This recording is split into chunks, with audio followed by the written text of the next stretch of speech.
So this is next to Highway 191. It's Mill Canyon. There's me, Jurassic James. If you come to the park, there's a restroom here. It is a state park restroom. You can camp here actually. But the main thing, my rental. The main thing is you go down here, about half a mile, there are tracks. And so I'm gonna add this to my visiting Utah stop. I mean, I just did the whole trail, in like 10 minutes, right?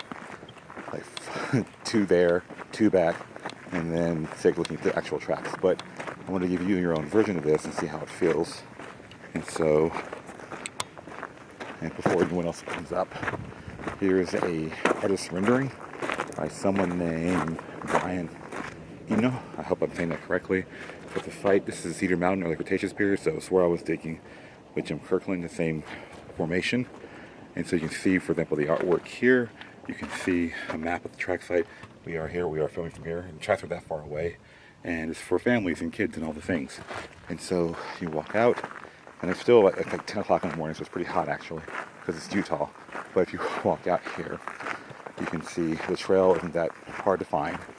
So the main thing for this video is that I want you to be aware, like, hey, these places, I mean, if you're in eastern Utah, heading towards Moab from the north, or you can come to this place and spend like 15 minutes at least to see this site, right? Or you can go camp. Lake St. James is a half a mile, quarter mile walk. Well, I mean, for most Americans that is very difficult, but I said it as an American Texan. So, also I just walked the trail, got out of breath, now I'm walking it again. So, that's kind of the thing. So there just be 2 human primates. So I'm going to try to avoid them in the video for all the obvious legal reasons. But you can see the area. It's really beautiful. And this is a lot of what I've seen so far in Utah. And for most people driving through this area, you would say, oh, look at all that boring nothing. But to a geologist, you're looking at this and saying, look at all those structures, we know what they mean. And the idea is that when you see a documentary where they show these dinosaurs from Utah, and they show them in this desert environment, do you know the place they were in back then was not a desert? It was a swamp, or a marsh, or some kind of wetland, some kind of. Now again, Velociraptor, that's different. Mongolia is still a desert back then. It's still one now, but for this site, it would have been a wetter area. And the pictures and diagrams in the site will show us that. But if I walk down here, the hard part is that my viewing screen in this sun and shadow, I can't even see what you're seeing. Hopefully it's good. But the gate here, which I assume is locked every night, to keep hooligans and ruffians out. I like that authentic squeak. Now, the first thing I want to show you is on the side here. And so you're walking down. There's a specific part that says crocodile tracks. So it's made easy. It's not, you don't have to have a Jurassic James to be here. I mean, obviously, I would love for you to go to my website, book a trip with me, or your group or whatever, and I'll show you the stuff, tell you behind the scenes things. But until then, you can still come on your own. So every area has a placard like this. I'm gonna get out of the camera mode, vision. You can see, for the layman, information on the actual site. I can't even see if you can see that. You cannot see, can you? No, you cannot see that. There you go. Now I'm in the way, so I'm gonna do it like that. And if you want to see more, go to the website, Jurassic James. I think that Utah Trips the page. And talk about it's a crocodile that pretty much laid down, made this groove. And you look up there and there's a groove. Everything, the track's right there, this little line there. It's really cool. Now for the main event, again, if you're a crocodile specialist, that's your event. But for most people, dinosaurs are the selling point. They are the poster boy of the fossil record. So we're gonna go in and check out the first set of those tracks. But again, this is bring water, bring lots of water. So again, walking here, I'm gonna get you where you can't see those people. I'm gonna look this way.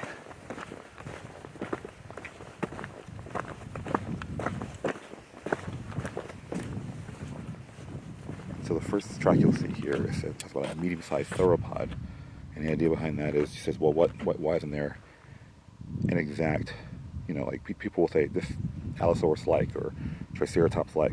The thing is, sometimes those species may not be named. This one's track has Camelopsis-like, early Cretaceous, 112 million years ago. So, for example, if you look at the tracks right there and there, you can see a walking line there. So, medium-sized theropod, meaning it's not T-Rex size or Allosaurus. If we go further, speaking of such, and again, this site, 112 million years ago, there wouldn't be a T-Rex. In fact, in the early Cretaceous, Tyrannosauruses were small dinosaurs. And so, I hope you're seeing this. I can't quite get the name right, but it's an Allosaurian type dinosaur. And so the idea is, if you look here, these tracks are here. So people say, why should we fund science? Why should we fund state research and all this thing? But yeah, this is here on the side of the freeway, and someone came out and built all this stuff, and you know, artists came together, and everyone made this setup. You can kind of see and appreciate it for,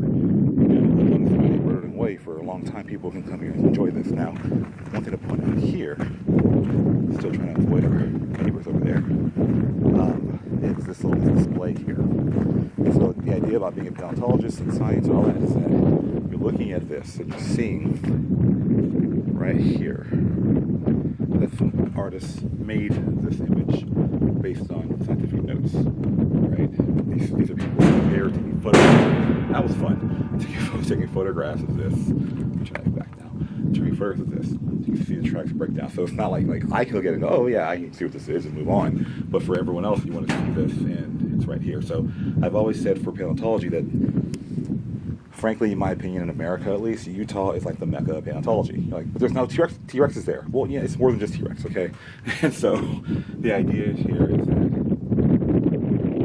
it's like, I like to learn about U.S. presidents. It's more than George Washington, right? There's more people who were president than that. And so you're seeing this setup of tracks, which is really cool, right?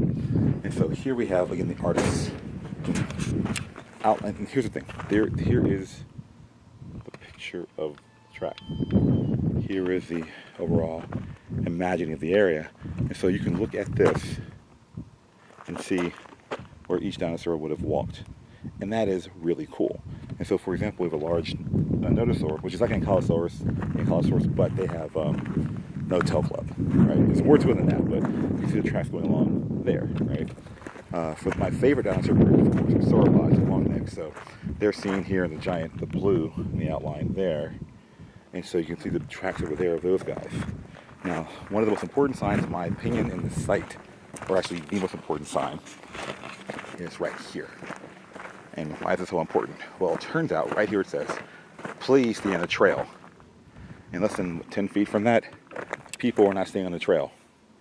So, you know, like, I always have this thing where I'm kind of like preachy about like, following certain rules, because these tracks have survived for 112 million years. And they can't survive like Gary, you know, this random guy and his family, you know. So here's the thing. We have a picture of the geology of the site. And so my new friend, Jim Kirkland, this is the kind of stuff he would talk about more at different levels. And so where I'm from, the Maryland of Texas being the water, which I teach that a lot. Like, I'm like, in dinosaur times, we spent a lot of time in Texas, at least Houston, underwater.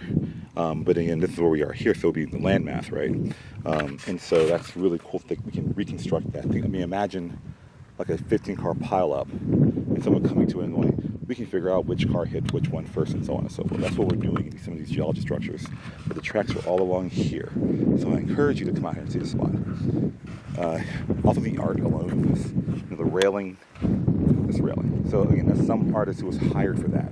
So paleontology isn't just about dinosaurs or science. It's like art's being affected because we want the public to know what's going on. Here's an Ankylosaur track. And again, if you want to see pictures of this, I'm going to have them in, I'll post them on the internet. So I'll post them on Instagram. Oh yes, Jurassic James 65 on YouTube, on Facebook, Twitter, Instagram, all of the above. So our ornithopods are like the duck-bill iguanodon event group. Particularly these iguanodons, which is one of the favorite dinosaurs. Like their names, spike, you know. And so there's some of those tracks right here. So they're like the predator tracks, but not as they're more pattern in the end. So you see those tracks going right along there. And then here you find our friend sauropod. So the sauropods are front feet, and they're like crescent shape. and the back foot's more wide with the toes split to the side. So they're not like elephant feet. I mean, overall, yes, they're walking on a giant pad, but they're not the same way elephants move. Feet, there's a different size for each foot, right? And so the sauropod tracks are right here. And again, my favorite dinosaurs are sauropods because they're just so massive. And for me, Brachiosaurus is the goat, even though it's not the biggest, it's not the longest, but it's still my favorite because, I mean, I was a kid and I saw it and I'm like, that's my guy. And that's why I have so many of them here. I have so many toys of them in my house. Most of which you can't see in my YouTube videos. And so last one I was going to put on this second to last track, there's 2 more tracks. Okay. Well, actually, 1 more track. It's about algae right here. So it's not just about, you're like, why are these colors here? Well, it's this environment, that's the way it does. You're seeing that here as well as a track right there. I really can't see what you see. I'm filming this one, doing zoom. I can't see anything. All right, never mind. We'll just move on. Oh, look, more tracks right here. And Sword. And so, final set of tracks here. Before I go to the next stop, will be Dromaeosaur, what you call raptors, what the humans call raptors. And so we see the 2-toe track. They actually have 4 toes. I always preach this when I teach tours. They have 4 toes. They walk on 2. They have a little dew claw on top, and then like the big sickle claw. And so there's some of those tracks. So right here, so raptor track, little 2-toe tracks right along there. Pretty cool. Anyway, with that being said, that is essentially this site. Any questions?